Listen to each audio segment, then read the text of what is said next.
Hey, everybody, it's Mark Patterson. I'm back again and again for another incredible episode of Finding Your Summit, all about people overcoming adversity and finding their way.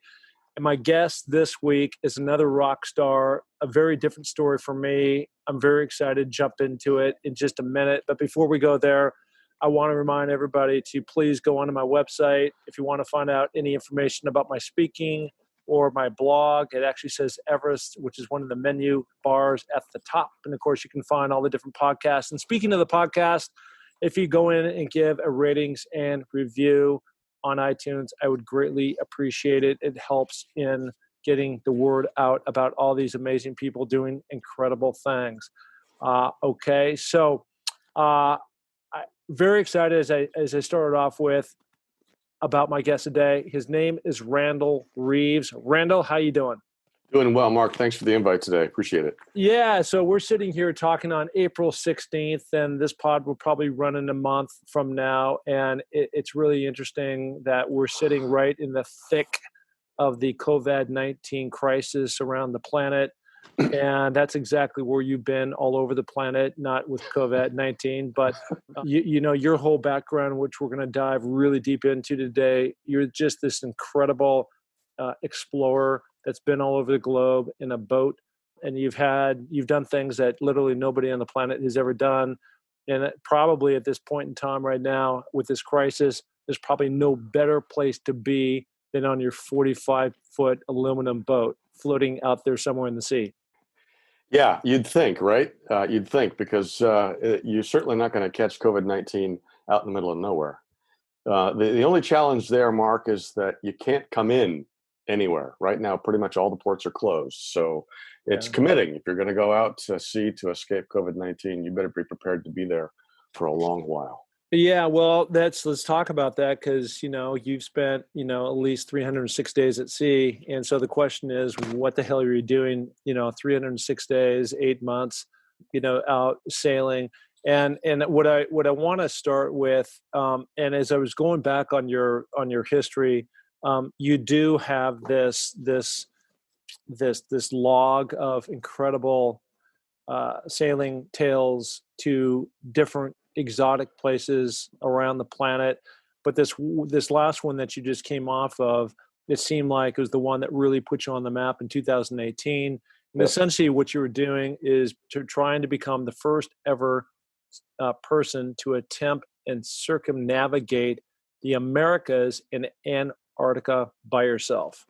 By myself, and in 1 year, and back home in 1 year. So the figure eight voyage, just really quickly, for those people who aren't really clear on the geography. So imagine a globe, if you would, in your hand, and you looking right down at San Francisco.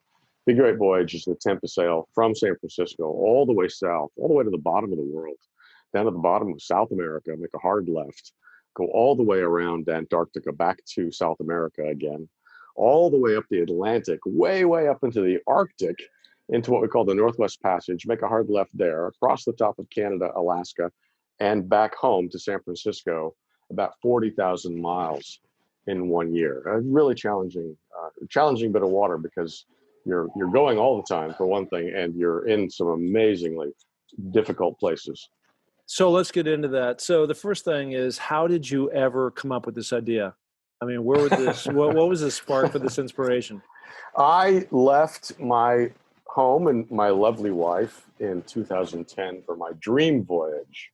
I was going to sail by myself from San Francisco to Mexico to Hawaii and back home in a year.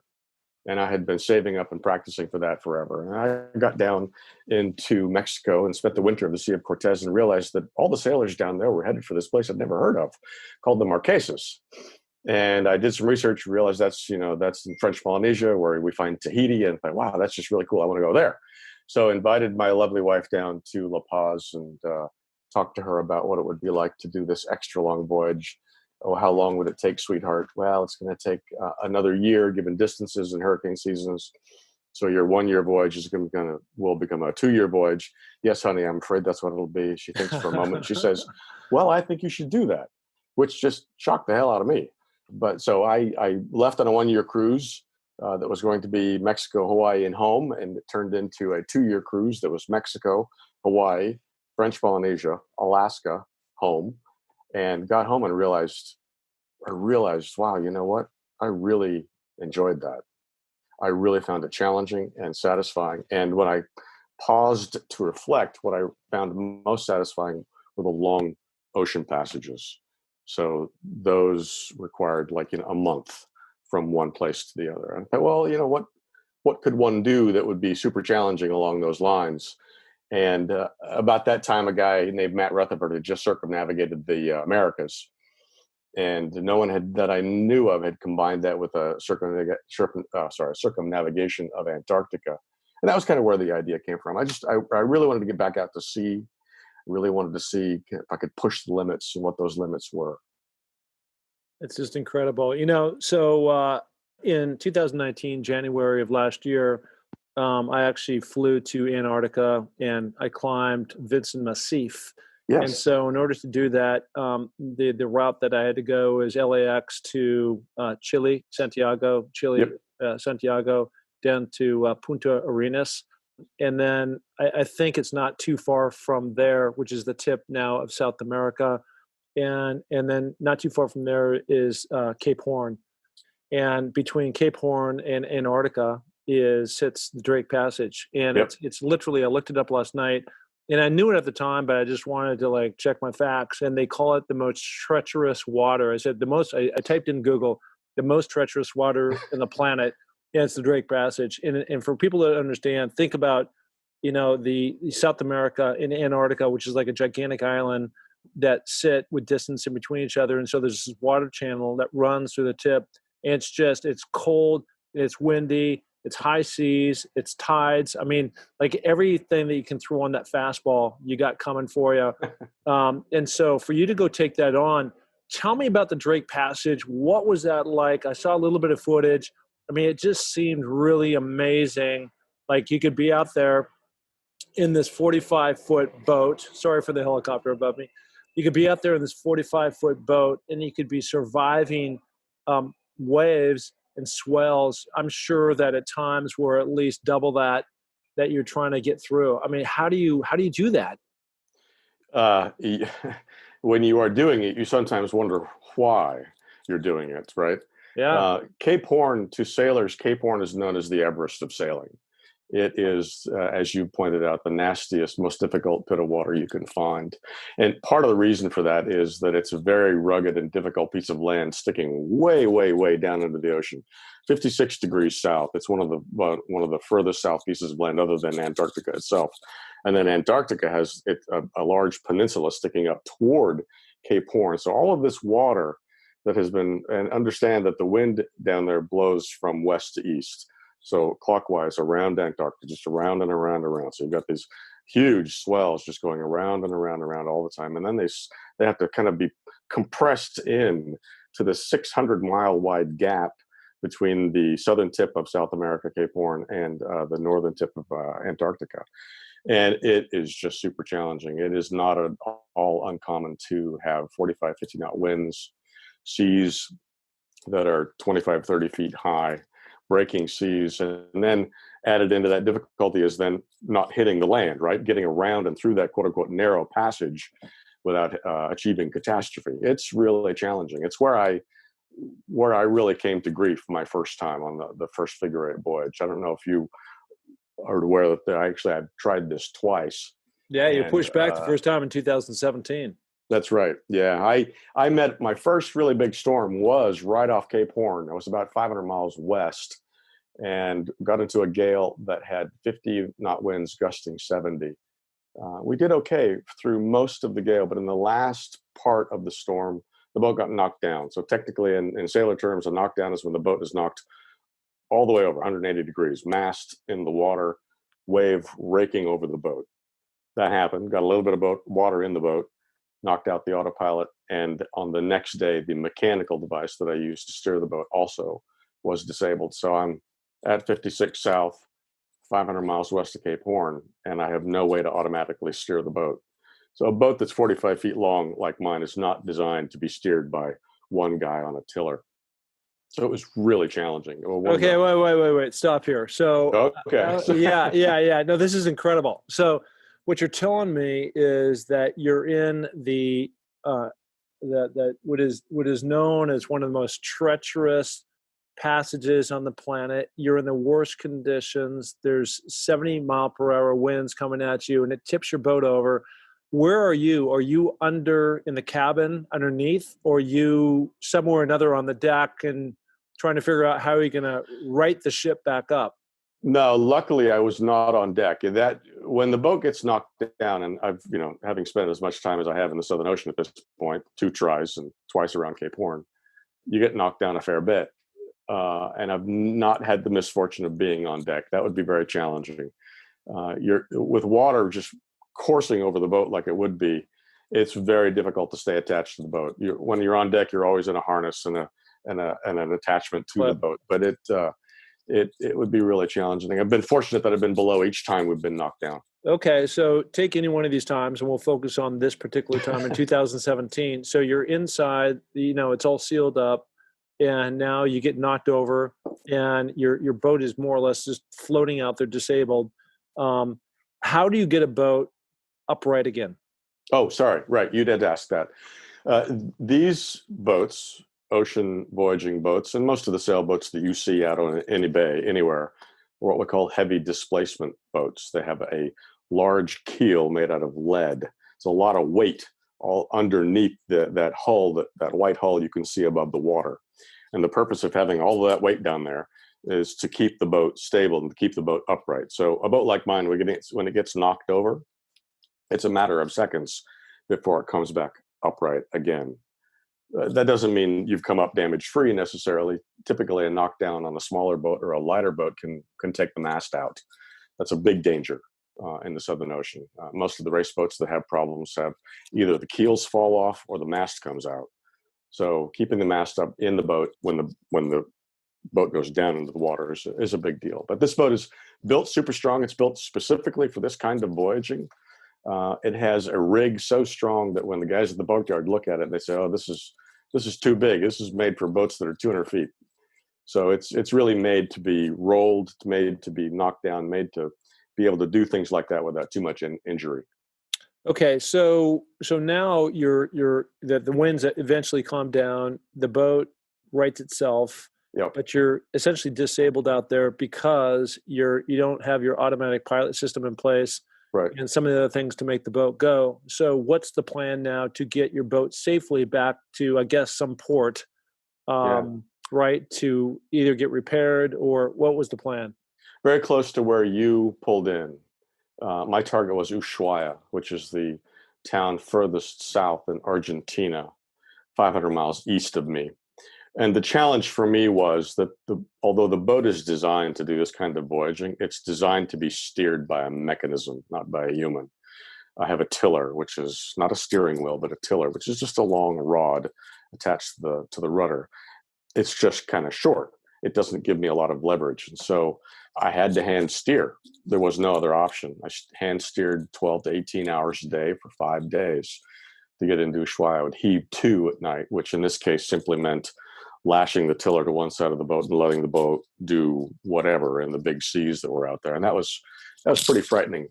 I didn't have another gale until I got right offshore, but you're in the South, and the South has big seas always, just mountains of water coming at you. So it was really challenging. It was really cold. It was frightening. It's sleet and hail temperature. And you're trying to, you muscle this tiller. You're in big seas. There's a lot of pressure pushing on the rudder always, and so it took, for me, I'm not a huge guy. It took pretty maximal physical strength most days to make it happen. So you're you're cold. You're working really hard. When you take a break, you're dashing down below to put like 3 cans of soup in the tin. You heat it up as much as you can. You eat it as quickly as you can because you want that heat. I don't use any heat in the boat. When I'm in the ocean, when I'm in big seas like that. So it's cold and it's frightening, but we got into a rhythm after a while. It's also stunningly beautiful. Big, beautiful seas, big, beautiful sky. You've got birds all around you all the time, albatross and prions, that even in the worst of weather are just absolutely at home, live 95% of their lives at sea, and are adapted entirely to this environment where you are just daily struggling to keep it together. What It's time of year was quite this? amazing. What month of the year was it? This would have been just coming on Christmas, which is southern summer, right? Yeah. So that's the Yeah. target. One of the challenges of the figure eight is that I'm trying to do the entire thing in a year. I'm trying to be in the southern parts of the world in southern summer, and in the northern parts of the world in the northern summer. So in the southern summer, that's the best time to be there. And there's no getting through the Arctic in the winter because it's frozen solid. So Yeah. No, the I get that. timing was part of the interesting part of the challenge. Yeah, when you're in the world of mountain climbing, you're doing essentially the exact same thing, right? Yep. So when I've climbed in South America and Antarctica, it's been during our winter months. They were summer months, so just the opposite. Okay, so you limp into this port not too far away from where I was, Punta Arenas in Chile. How long does it take for you to get repaired? And then it seems, though, that the reason why you didn't just continue with this voyage is because you wouldn't have clocked in under a year by the time you got all the way back to San Francisco. No, not quite. You're close. So it took me about a month to do the repairs. Part of the challenge was just getting stuff into Argentina, right? I had to have my wife come down and put a new steering device in her suitcase and get that through customs. So that was its own, getting the boat put back together was its own adventure. It took me about a month to get launched again. And then, so that was day 56, actually. So leave San Francisco, 56 days later, knock down, lose steering. Into in port, leave again. About day 85, I'm halfway across the Indian Ocean, and between South Africa and Australia, in the Indian Ocean, which is famous for really terrible weather. Yeah. I'm above these islands owned by the French called the Crozettes, and I'm overtaken again by a really big storm. The challenge there is the water gets a bit shallow and the currents tend to be contrary. So the waves are not only tall, but they're super steep and crashing. And I just couldn't figure this particular gale out. I tried everything. We were knocked down 2 or 3 times overnight. And in the morning, the light is just coming on. I'm in the pilot house. I've just jibed around trying to tape the seas on a slightly different angle. And I feel the boat is picked up. Like you can just feel it, like picked up, spun sideways and thrown sideways down onto the bottom of the sea. Huge. So the boat weighs 20 tons. Imagine a thing that weighs 20 tons being thrown like it's a dog toy. It's quite amazing. We hit the bottom of the sea. It's kind of this swoosh, nice, soft landing. But then I notice I can see through one of the windows, which I couldn't before because it was covered with spray. And I notice I can now hear the gale, which I couldn't before because I'm closed inside the pilot house. And I notice there's water everywhere. And only then do I realize that as we've come down, we've bursted out one of the big windows in the pilot house, and the boat is full of water.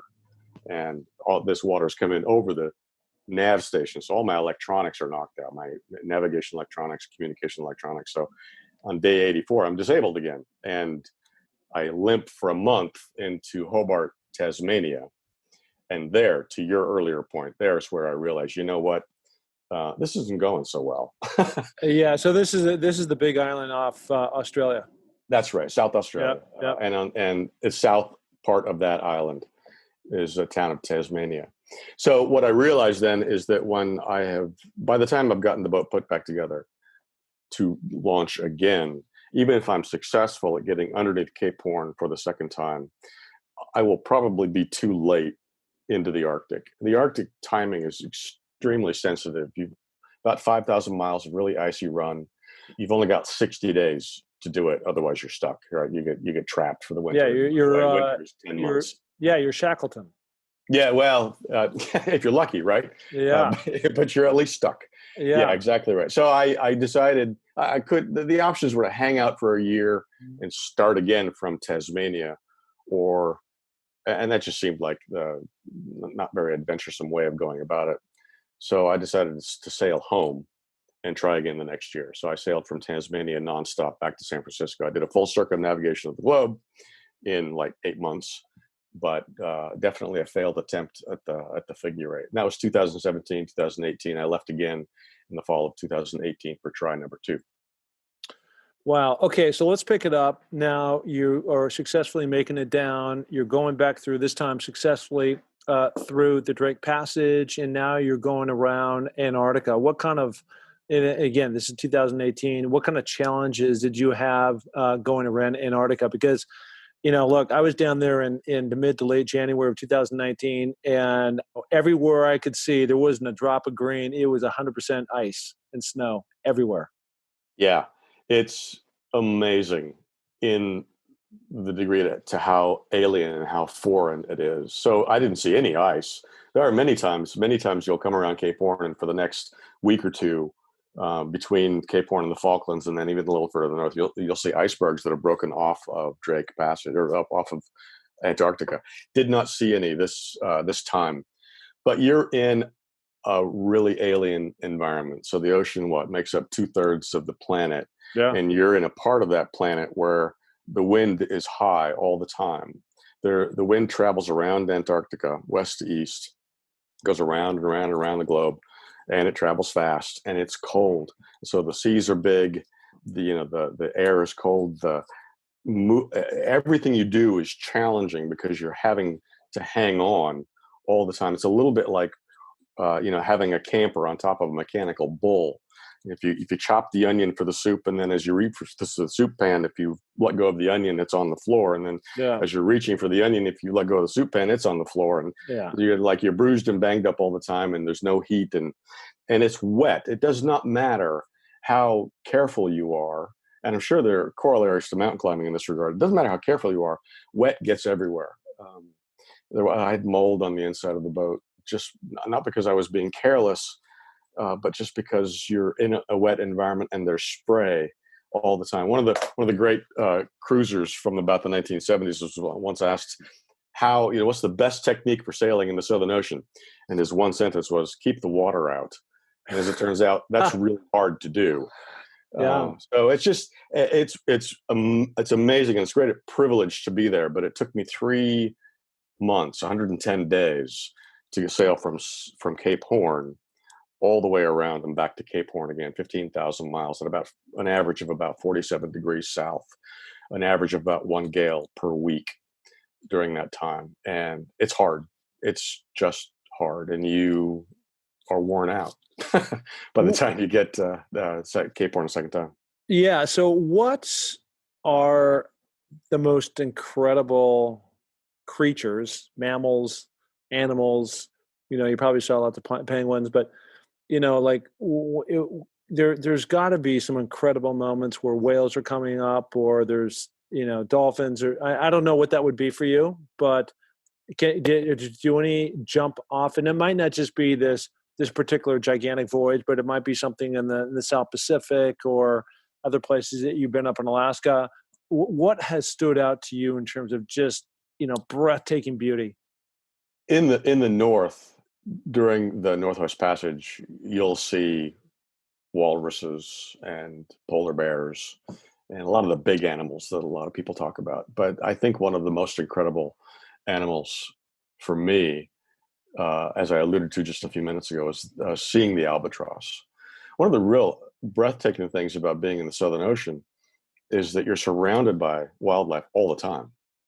You sail in the middle latitudes, San Francisco to Hawaii or the Caribbean. You'll see stuff occasionally, birds and porpoises and dolphins and things like that. But in the South, there is so much food that there's animal life is just all around you. Clouds of prions, which are little pigeon-sized birds, just like always around the boat. But the most amazing animal down there is what's called the wandering albatross. It's, I think, the largest bird now living. There's something on the order of a 12-foot wingspan, and it is designed for gliding. It can lock its wings in place when it's in the air, and it will fly and doing these wonderful loops and like surfing waves without apparently moving at all. And they'll come in and they'll hover above the boat. And like I said earlier, you're struggling, right? You're really just trying to keep everything together, trying to keep the boat going, and you're in this alien environment now for weeks and weeks and months. And it's challenging, and you watch this bird that just hovers there as if it's the easiest thing in the world. And it has a wingspan that's as wide as my boat. Lives all its life at sea. It sees land maybe once a year when it mates and raises young. Other than that, it's out in the middle of the ocean. And I just love that. It's like meeting an alien creature because of it could well be that it has never seen a human before. I've had birds in the middle latitudes, storm petrels at night will sometimes chase the boat because the turbulence of the boat will bring up shrimps and other little things that they eat. But sometimes they miss and they hit the boat, and sometimes they'll fall into the hatches. And I've woken up in the middle of the night with this bird flapping around inside the boat. I get to hold it in my hand as I'm setting it free. And I think to myself, wow, I'm holding this animal in my hand that has never seen a human. What a cool, privileged thing to be able to do. There was a guy I had on the pod last year, and he had his story, it was on 60 Minutes, had fallen over in the Indian Ocean. He was on his way to a guy's doggo that goes surfing or something, and it's this whole tale of him surviving 26 hours in the ocean with these albatross and other birds dive bombing and trying to pluck his eyeballs out. It was just this incredible story, right? He's out there like seriously, how did this happen? Yeah. Yeah. Okay. So let's wind this back to 2018, and you're circumnavigating, trying to do this figure eight. Now you've come around Antarctica. You're back at Cape Horn, which again, you're basically at the bottom of South America. And for those people who don't know the geography, it used to be back in the day, it would be really the only way for these international ships carrying goods and services back and forth until they built the Panama Canal, which then allowed you to essentially just cut through from one side to the other without having to circle all the way down to the bottom, saving a lot of time and energy and safety, right? That's right. That's exactly correct. This is called the Clipper route, that route around the bottom of the world, because to your point, until the building of the Panama Canal, it was the only way to get goods from Asia to Europe and vice versa. So every ship that went around the world via the south. Yeah, I'm sure there's a lot of shipwrecks, sitting at the bottom of Cape Horn Yep. right now. Okay, so now you push on, and now that you're heading your way back up South America into North America, and what was that like? And I assume you had navigation devices, and you must have had either, whether it was internet or you had some kind of satellite, so you're communicating with your wife and other people. But now the goal is to get back in the San Francisco harbor, and from what I saw, you had quite a crowd of people, of enthusiasts that had been following this journey of yours. So that must have been so rewarding to have actually pulled this thing off. I'm trying to become the first NFL player to climb the seven summits, and I am not there yet. Right now I'm supposed to be at Everest Base Camp. I would have taken off 15, 16 days ago. That didn't happen. C-19 blew everything up around the world. Everest was one of those things. So kind of like your 217 where you got pushed back, right, at sea. This is what I'm going through today. And so I pushed everything to next year. And the goal is still the same. What was that like for you when now you're like touching the top and you're coming back down and you've actually done it? Well, you don't get too far ahead there, right? That particular leap was really, really challenging as well, but for completely different reasons. So from Cape Horn up to the Arctic turned out to be a really slow, relaxing, fun run. But the Northwest Passage, even though it is more accessible now because there's less ice, it is not more accessible every year. And the last several years in particular have been very challenging. As it turns out, I was fortunate that I didn't attempt it in 2017-18. That was a really bad year. Of the, 20 or 30 boats that tried, only one made it through because of ice not melting and not getting out of the way. It was better in the year that I went through, but it was still a real touch and go for about 1,000 miles in the center of the passage. So let me ask you this. So for those that don't know, so my hometown is Seattle, Washington, right? I've spent a lot of time up in the San Juans, and I've actually worked on a fishing boat up in Alaska. And so when you say the Northwest Passage, I know what you're talking about. Would you define what that is so people have an idea of, now you're basically cruising right past San Francisco and you're headed towards, you've got, the geography is California, Oregon, Washington, and then you've got this gap of Canada, and now you go up into to Alaska. So when you talk about the Northwest Passage, describe what you're trying to do. Sure. And point of clarity, I'm actually going up the Atlantic. The other side. Yeah, so that's the part of the 8, right? Going up the Atlantic and into the Northwest Passage from the east side. Yeah, got it.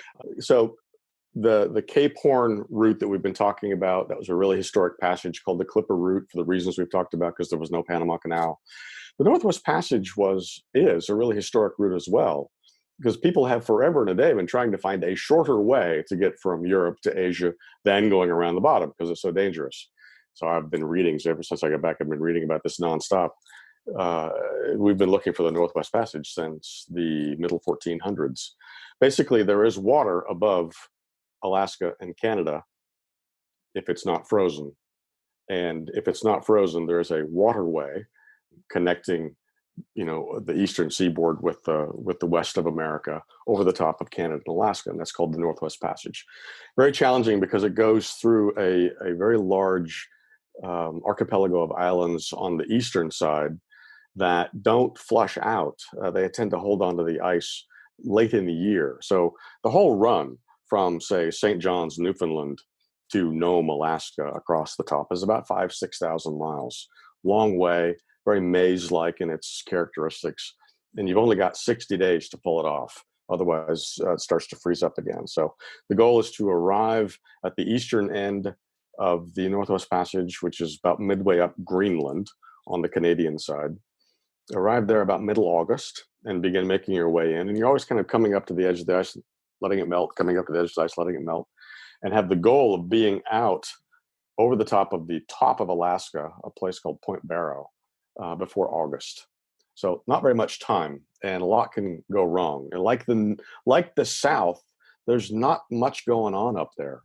When I cracked up off Cape Horn back in 2017, one of the challenges was there's nobody to call for help. There's nobody down there. Argentina, Chile, they don't have Coast Guard. You're literally on your own. Now with the Panama Canal, there's no shipping down there. Somewhat similar in the Northwest Passage. There are villages every 1,000 miles or so for fuel if you need it, but you got to get there. And it's 1,000 miles in a boat that goes 6 miles an hour is a long, long ways. In terms of getting food, because again, I just want to repoint all these different voyages that you've done in 214, 216, 217, 280, all these things. It's all just you. It's a solo mission. Yep. So I want to ask you two things. One, about just the loneliness, and maybe there isn't that because you've got so much going on. And then the second point that I want to ask you is about, your supplies, right? Mm-hmm. And how do you refill? I don't know if that boat also has a small little engine that you need to get fuel and things like that, but are you ever pulling into some port to resupply yourself and then off you go again? It took me about 2 years to find the right boat for the figure 8 voyage. The boat that I had was 30 feet long, plenty strong, but not fast enough and not big enough to carry enough stores and spare parts. Not only do you have to have your own supply of food and water, you're your own hardware store as well. If anything breaks, and lots of stuff is going to break, you have to be able to fix it with what you have. So part of the challenge is having enough food and water and spare parts to fix everything. So I purposefully looked for a vessel that could hold a year's worth of food and water. Oh. So I didn't need that much at the end of the day, but I wanted to. You figure kind of 1.5 times the actual predicted length of the voyage is what you want to have in extra food. So I left San Francisco with a year's worth of food and was on a nonstop leg. So San Francisco down around the bottom and up to Halifax, Nova Scotia, 237 days. So about 8 months and about 31,000 miles. That was all nonstop. Didn't see land except for Cape Horn twice. And I was pretty low. I ran out of beer. That's a really terrible day. I allowed myself 1 beer a day, and I ran out about 180 days into it. That was terrible. So isn't there a temptation though that, you're sailing down and you're in Tahiti or someplace, wherever you are on all these different expeditions that you've been on, and you just go, you know what? I just feel like pulling in to get some chips and saying hi just for that human, right? All right. You want the real answer? Yeah. No, not at all. Yeah, good. No, the goal was really bright and shiny in my brain, right? And for me, the biggest attraction of the figure 8 was the nonstop aspect. I've been dreaming about doing long, nonstop passages since I was a kid. Yeah. So the longer, the better from my perspective. It is it's certainly challenging to go that long without seeing another human face. But there are many other things that you get to see and participate with and interact with that are very fulfilling as well.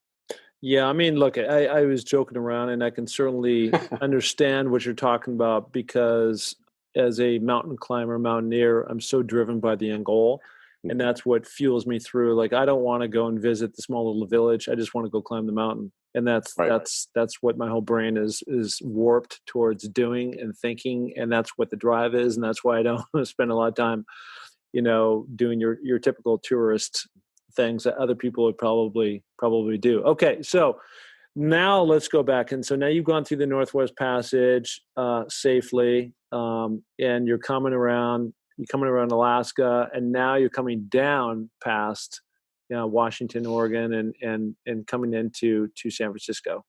How was that? It was great. I The Northwest Passage turned out to be a real challenge. We had lots of ice contact. There were some periods during that part of the voyage where it wasn't clear that we were going to make it through that year.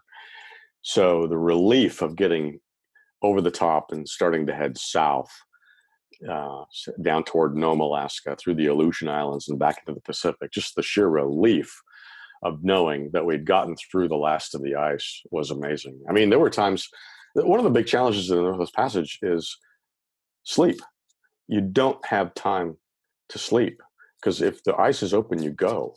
So you just go, and you're sleeping in these, maybe an hour or two a day. You'll just kind of crash out. Let the boat drift for an hour or two, and you'll crash out. So there were times where I would be going, and I'd see a blue water ahead. I think, oh great, no ice for a while. I'd rush down below. I'd set the alarm for like a 10-minute nap. Really, can I just have 10 minutes? And bam, slamming into ice about the 6th minute of my nap. And that can really be unnerving, I tell you, because you're in the middle of nowhere. And if you go in that water, you're not going to last more than 10 or 15 minutes. Yeah. So getting beyond the stress of that and getting into the south, now we're beyond the ice. We're headed south. We're headed home. So a big relief. We had some very difficult weather in the last week. One of the biggest gales that we had was a mere 300 miles offshore San Francisco here. But by that point, big stormy weather, we'd seen a lot of it. I was very confident in the boat's ability to take it. So it was great to feel like we're on the homeward stretch. And then coming home, I think 10 or 15 boats came out to see me in under the Golden Gate Bridge. My wife had arranged for a bunch of people to meet me at a yacht club here in San Francisco. That was a lot of fun, really gratifying to have set the goal, a goal I didn't initially know how to accomplish. I didn't know how to set the spec for it, to have failed the first time, to have been successful the second time, and to complete it. It was really a great feeling. A lot of fun. That's awesome. I've got some questions I want to come back to in a minute on that. I just want to relay one story. Back in the day, I was 18 years old, and I'd gone to the University of Washington. I was on scholarship, and back in the day, they used to help us during the summer get jobs. And somehow or another, I got this job to go up and work on a processing boat up in Alaska. So you have this kid that doesn't know jack about the ocean or anything else outside of growing up around Seattle, just lakes and everything. And we end up in the Bering Sea. We're on a 165-foot processing boat, and we're up going. We're at False Pass, which is the last island in the Aleutian chain, and the goal was to go north up to Naknek, and that's where all these boats were going to gather and catch fish and then give them to us. And to do that, we ended up in a superstorm that we had waves that I'm sure were 30 feet. We couldn't see land. It was at night. They were coming over our entire boat, 165 feet. And I was freaking out. And I was starting to write my letters, goodbye. I was going to give my teddy bear to my best friend and all this stuff. But just want to interject that really quickly. But fast forwarding, okay, so now you're coming into San Francisco Bay. You've got some boats that come out there. They meet, they greet you. You got your wife there. You pull up. And one of the things that people keep asking me, and I have my answer, but I want to hear your answer, is that you've now completed this lifelong dream. You become that first person ever And as I go to do something completely different but similar in terms of the goal at the first, they keep saying, is that it? So I'm asking you that question: is this it? No. The short answer is no. Yeah. The longer answer is more difficult, though, right? I'm not entirely sure what the next challenge is yet. I got home on October 19, so we're still a little bit shy of 6 months of being back. And I've been at this particular goal. I'm sure you understand this. I mean, it was life consuming. I did nothing but the figure eight voyage from about 2013 through October of last year. And so one of the challenges for me has been letting go. It's been my career for so long now. So yeah, I have the same question. What's next? I don't know the answer. When you know, let me know. But Well, I think go. one of the things I realized in the figure eight, as much as it was a privilege to do that, and as much as one can't say that a boat that goes an average of 7 miles an hour is fast, I have the impression of having gone around the world too quickly. It's like your Everest climb where you're not interested in seeing the village. Well, that was me on the figure eight voyage. I was just interested in going. So my interest now would be to do something of that caliber, but where I stop. Like, what if I were able to freeze in Antarctica for the winter, and or freeze into the Arctic for the winter, be able to experience that environment, but without that constant push to go, which is what the figure eight voyage was.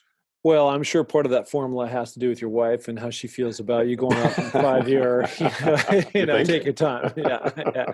So you got to stuff her in the cabin and off you go. My answer to that same question has been, there's the whole new set of challenges. There's all these places. I mean, you've been a lot of places and you've accomplished a lot, but think of all the places that you haven't been.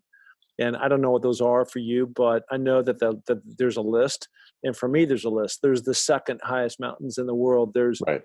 This whole notion about trying to climb the highest mountain in every state. Turns out I've done 4 of the 50, which also happen to turn out to be the hardest ones on the list. So, I've been thinking about how I'm going to go around, jump in a Sprinter van or something and go make that happen. So I think there's just always a new way to kind of reinvent. It might not be the first, but there's only so many firsts that are out there. Right. But the real question to me is what's going to challenge you and get you out of bed? Yeah. And I love that question, because that's what I really learned about myself during the figure eight voyage, was that I did have a goal-driven part of me that really flourished in that exercise. And so the question is what to find next that uses the skills that I've developed that will be different enough and challenging enough to be interesting too. I really enjoyed the challenge of it, and I really enjoyed communicating about it along the way. To answer your earlier question, no, there's no internet at sea. It doesn't exist. But I had sponsored fairly high-tech satellite connectivity that allowed me to send high-resolution photographs and video back from sea. So I posted every single day from sea for a full 2 years. And that became part of the challenge. That became part of the habit. Telling the story as it happened was a lot of fun. And so I'd like to not only find another physical challenge that would be of interest to me, but of interest to other people. By the time I got back, I think there was as many as 10,000 people visiting the website every day. And the funny thing is, when you have access to the web stats, you get to see that people are really much more interested in what you're doing when you're about to die, and much less interested in you when things are easy. Yep. So I have to find these things that are really challenging. Yeah, I get that. Well, it's like a real live, episode of Survivor, right? Right, totally. Okay, so I know one of the things that you've been busy at, and I want to talk just quickly as we kind of wrap things up, is you are now also an author, a publisher. And so tell me about your book, Figure Eight. Okay, thank you. And thank you for asking. One of the first jobs my wife sent me to when I got home was to take the voyage and put it into a book. And if you've followed the figure eight voyage at all, you'll know that writing is one of the things I really enjoy. So that was not a challenge that was difficult to push me toward. But what I did was, along the way, I not only wrote every day, but I posted photographs. And I have found very difficult putting those two together in one format. So what I've chosen to do was to publish an illustrated book, a picture book, shall we say, of the Figure Eight Voyage, 100 pages, 250 photographs of everywhere in the world that you'll probably never, ever go, out in the middle of the ocean for 384 days from one end to the other. And that's been really well received. I'm pleased. Self-published, and it arrived, I think, a month and a half ago, and I sold out of the first run in about 8 days, which was really gratifying. Congrats. So that's done, and that's the next batch is on the way. But what I will really want to do personally, just because it's my bailiwick, is the narrative of the Figure Eight Voyage. I'm looking forward to starting to take the blogs that I wrote every day and put those into a format that will be just one full story. So that's coming up in fall. Yeah, no, that's incredible. I mean, I think it's one thing to say you want to write a book, and it's another thing to actually do it, go out there and make it happen. And it's just the drive of all the pieces that come together, and you did it. And so, it's another check, on the rung bar that you've done, and congratulations to you. Okay. So where can people find you? Because I want to make sure that as you're formulating this new idea about what's next, that when you do a news flash, that people can actually find you and follow your journey. Thanks. I appreciate that question too. So I'm going to be keeping the Figure Eight Voyage website active for quite some time. So figure8voyage.com. That's figure the word, 8 the number, voyage the word.com. And that's where I keep the blog. And I've actually kept the blog going after I've come back ashore. And that's where I'll have the book, so people who are interested in the book can order it from there. But that's probably where I'll begin talking about the next venture for sure. That's great. That's great. Love it. Love it. And by the way, I spent quite a bit of time on your website, and it's very visual. So if anybody wants to get inspired, please go and check that out. And the one thing I love about a quote that I saw, either you or somebody else said, is that you're out there inspiring others to do the impossible. So keep doing what you do. Okay. I promise. Thanks, man. Awesome. All right. Listen, thank you so much for coming on the pod, and look forward to getting this out to the planet, and everybody can hear your incredible tale. Hey, thank you, Mark. Again, I appreciate the interest. It's been a lot of fun. Thank you.